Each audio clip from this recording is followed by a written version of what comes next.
Following a series of protests by residents of Cherry Tree Lane in Clarendon over the fatal police killing of 22-year-old Jamar Farquharson on Monday, Deputy Superintendent of Police for Clarendon, Adrian Fleming, is appealing to residents to allow Indicom to investigate the matter. The death of Jamar Farquharson in Cherry Tree Lane, allegedly at the hands of the police, has ignited a firestorm of controversy and grief.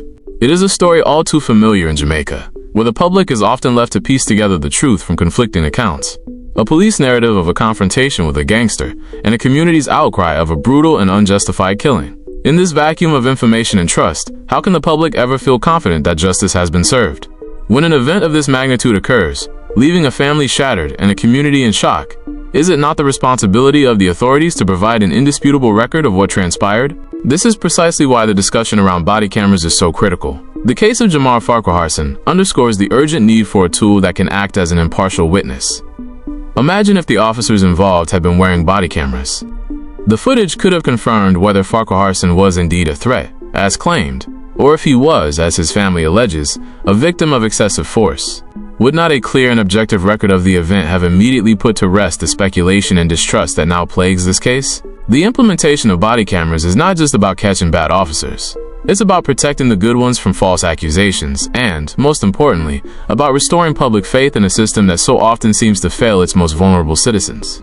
Without them, we are left to ask, how many more lives must be lost and how many more communities must be left to mourn before accountability? We have more than one stories going about. It is when it is a need for an investigation to be done. Because you're going to have a side A, you're going to have a side B, and possibly a C. So what you need is an independent body to come in and conduct an investigation so the truth can be made known. And that's why when police operations happen, we have so many investigative bodies, one such being the independent Indicom. You are aware that the matter is being investigated by Indicom. Some members from the community already came. They spoke with Senior Superintendent Makala, who is in charge of the entire Clarendon Police Division. So we know that you're upset and we know that you want answers, and you're going to get the answers that you seek for. According to reports, the police were carrying out an operation in the community when the shooting happened. The police say the deceased pointed a gun at them when he was shot. The residents have disputed the claims. They have since released the video of police entering the man's home. In the meantime, DSP Fleming provided an update on the officers involved in the incident. No. Take my word for it. I can tell you. All the members who are on the operation are off duty. They are off frontline duty. Identified as Jamar Farquharson in Cherry Tree Lane, Clarendon, has raised serious concerns about the police conduct and accountability. Now, the JFJ director, that's Michael Jackson, says that the knockings and clappings are going September 15. It was reported that the brother get caught up by the security forces at his home in the community. Now, according to the police report, he was taken out after he pulled a firearm at them. But the young man's family has disputed the police's version of the events. They claim it was an extrajudicial fatal knockings and clappings. A video of the incident has been making rounds on social media, which shows the young man opening his door, raising his arms in an apparent surrender to the police. Now, Michael Jackson, the JFJ chairperson, is raising concerns about reports that following the incident, the police disconnected cameras at the home where Farquharson was fatally taken out. Now we're going to hear from the JFJ executive director as she weighs in on the Cherry Tree Lane fatal knockings and clappings. And I think there are many questions that require urgent answers from the Jamaica Constabulary Force and certainly from Indicom. The circumstances surrounding his death are certainly under scrutiny, particularly so given the reports that the police may have disconnected cameras during this incident. And I think it raises serious questions about what happened during those moments and the justification for the police officers to interfere with the cameras if the media reports are correct. Again, the questions that citizens must join the family in asking: what were the specific circumstances that led to the use of lethal force against Jamar, especially given his apparent surrender?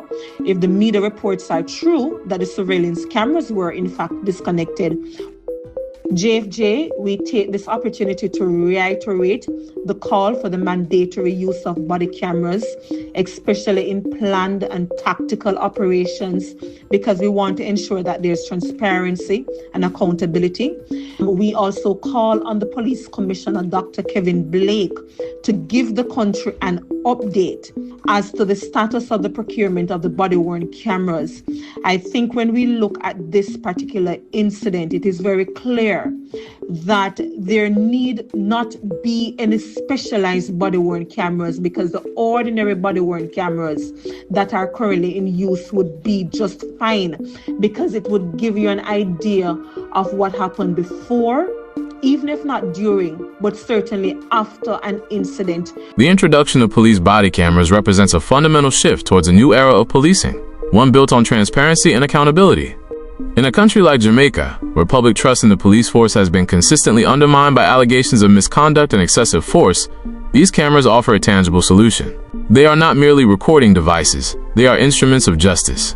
By capturing every interaction, from routine traffic stops to high-stakes confrontations, they create a permanent and verifiable record. This documentation can protect citizens from police abuse and, simultaneously, shield officers from false claims of wrongdoing. The footage from body cameras provides an objective account that can be used as crucial evidence in criminal and disciplinary proceedings. It moves beyond the often conflicting and unreliable nature of eyewitness testimony, providing a clear and unbiased view of events. In a case like Jamar Farquharson's, where one account says he was killed unjustly while another claims he was a threat, a body camera could settle the dispute definitively. It provides the evidence needed to hold officers accountable for any misuse of power, ensuring that those who break the law are brought to justice. Moreover, the very presence of a camera has been shown to have a civilizing effect on both the police and the public, often leading to a reduction in the use of force and citizen complaints. It prompts both parties to act with greater professionalism and restraint. Could we not, with this technology, begin to see a future where justice is not just sought, but is consistently and verifiably served?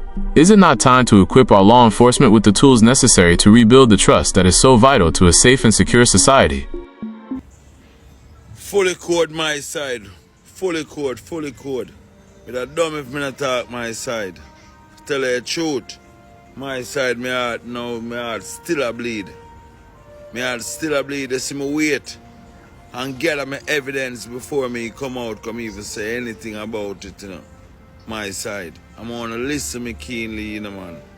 We can't take it no more, We can't take it no more, man. The youth there, down at Cherry Tree Lane, Jamar Farquharson, John No Star, I want to join and stand up and call out upon the authority for justice to the youth, man. We've seen the surveillance footage and see the youth run, go to the door, go open the door for the police them. And have up him hand in a year. And the youth still get unalive. We've gathered intelligence that the police them never have a search warrant. And it not even have him name on it. The search warrant didn't have him name. And remember the call when me keep on a call out on TikTok after the massive fatal shooting of the young youth them in the country, over 200 odd. The police them, not saying that all of them is innocent, but the police them have a medium over sure say what them do and take action by firing them weapon was lawful. That's why they would have warned those body camera. How long we are called for the police them for continuous to wear them body camera? 23 police on that operation that went for Jamar Farquharson. 23 police. None of them was wearing a body-worn camera. None.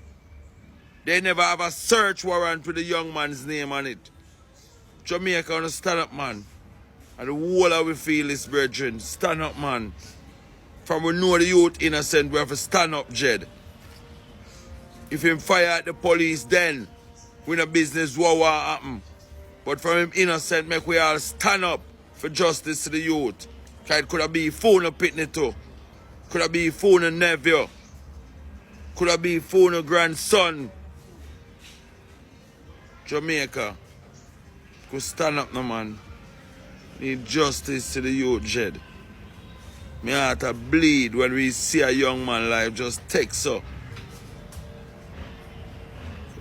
Call out for justice, Jed. JCF need to act more professional. Cha-cha.